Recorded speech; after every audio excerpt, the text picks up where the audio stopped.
So yun, welcome sa Oppo. Meron tayong pinaka-latest na unit natin. We have the A3X, Oppo A3X. So it's a budget phone, pero pagdating sa specs niya is pang malakasan.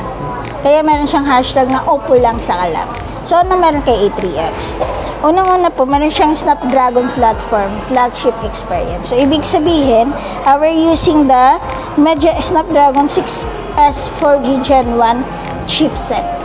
So, first ever phone na gumamit ng Snapdragon sa ganitong price range. At the same time, si Snapdragon 6S 4G Gen 1, ang hinaganahan sa kanya is it's a game entry level na budget phone. At the same time, pagdating sa durability niya is mas maganda. At the same time, gumagamit din tayo ng 5,100 mAh battery na ginagamitan natin ng 45 watts SuperVOOC flash charge. So, ang hinagandahan dito, it's first ever phone, budget phone, na gumamit ng 45 watts sa ganitong price range. Kasi pag sinabi kasi natin na SuperVOOC flash charge is mabilis, pero safe. So, ibig sabihin, kahit gamitin mo siya mong naka-charge, iwanan mo magdamagan, wala kang magiging problema. Kahit maglaro ka na naka-charge, it's a safe charging system na hindi nag-overheat or nag-overcharge yung battery. So, at the same time, sa durability naman, meron tayo gumagamit tayo ng military grade shock resistance. So, narinig natin tong military grade shock resistant kay Oppo A16. So, ngayon, sa price range na to, ito yung phone na kaunanang gumamit ng military grade shock resistant. So, kahit aksidente mo siyang nahulog, o di kaya nagulungan ng motor, o di kaya, example, nagbato mo, hindi siya basta-basta nababasag. Kasi sa tibay ng screen niya. So, yung kinagandaan sa kanya, kasi meron siyang cushion sa loob na parang tatalbog lang. Ano rating niya? IP65? 64. 64? Yes, it's an IP65. So, niya. So, hindi siya waterproof, but it's resistant. Yes. It has a multiple liquid resistance. So, example, maulanan or mabasa yung screen natin, nagagamit pa rin natin kasi meron siyang splash touch. Hindi kagaya sa iba na once nababasa yung phone or yung screen natin is nag-ghost touch na. At the same time, hindi lang sa water siya. Example, oily yung kamay mo. So, kahit oily yung kamay mo, nagtatouch pa rin siya. So, yung kinagandahan sa kanya. Kasi even though responsive pa rin yung screen, even mabasa siya, or oily yung kamay mo, or pasmado yung kamay mo, wala kang magiging problema. Then, at the same time, mayroon tayong 4-year durable battery. Ito yung 5,100 mAh battery na mayroon siya 48 months longevity. So, sa loob ng 4 na taon pataas, ganun na ganda pa rin yung battery natin. Hindi kagaya sa iba na once na ilang taon lang is bumababa na yung level ng battery nila. At the same time, sa sa screen naman natin, we're using the 1000 nit bright display. So, ibig sabihin, example, nasa labas kayo, terik yung araw. Di ba, most of IPS LCDs, gumagamit lang ng mga nasa 800 pababa ng nits. So, lumalabo yung screen niya. Pero pagdating kayo po A3X, naka 1000 nit na siya, kaya kahit sa direct sunlight, is nakikita pa rin natin yung ginagawa sa phone natin. So, yung kinagandahan kay? Hindi lumalabo. Yes. So, hindi mo na kailangan takpan yung phone mo para lang makita mo yung ginagawa sa phone mo. Then, kung more entertainment din naman, kung mahilig kayo manood ng movie or makinig ng music, we're using the 300% ultra volume mode.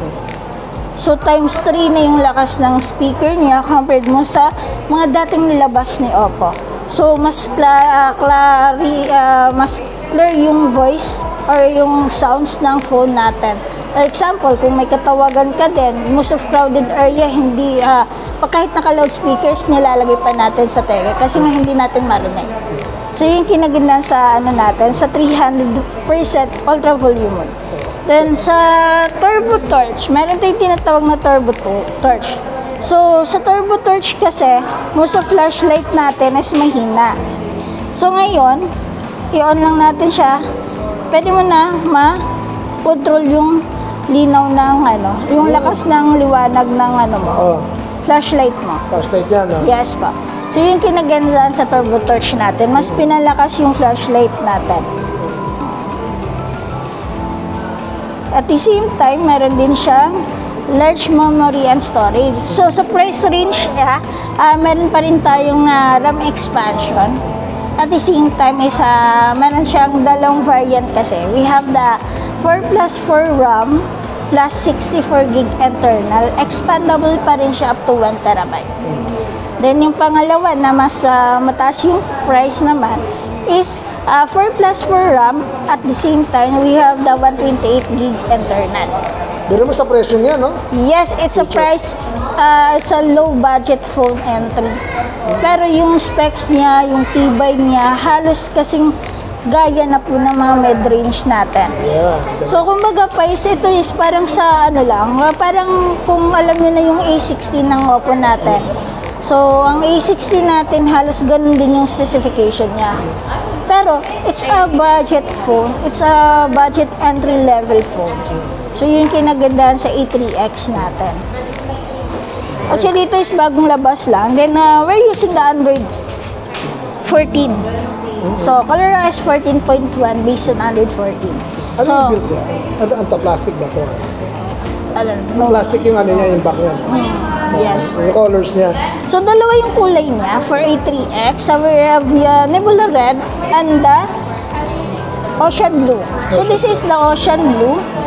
And meron tayong Nebula Red. So, ganito yung pagka-red niya. Ay. Ito yung kulay Nebula Red.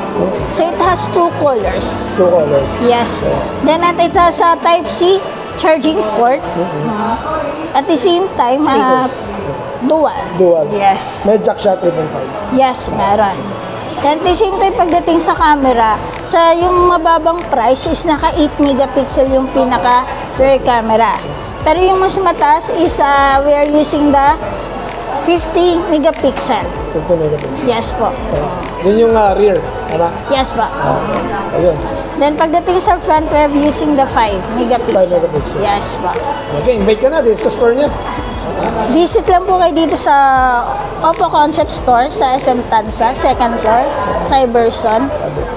Pwede tayo mag-installment kung sakali. Pwede yung installment. Payment option, home credit, Gcash. Yes, Walang Gcash, home credit. merong Gcash, pero depende sa price pa rin tayo. Actually, meron talang Gcash payment. Home credit, credit card. Home credit, credit card, all credit card meron tayo. Meron din tayong buy now, pay later on selected credit card. So, yung ginagandahan dito is kumpleto tayo. May previous siya kasi. So, it depends on the store. Actually, meron na. Ano Meron. previous na dito sa store? Depende po kung ano yung available. Kasi minsan kasi is naubusan ng previous yung store. So, depende kung ano yung darating. Thank you.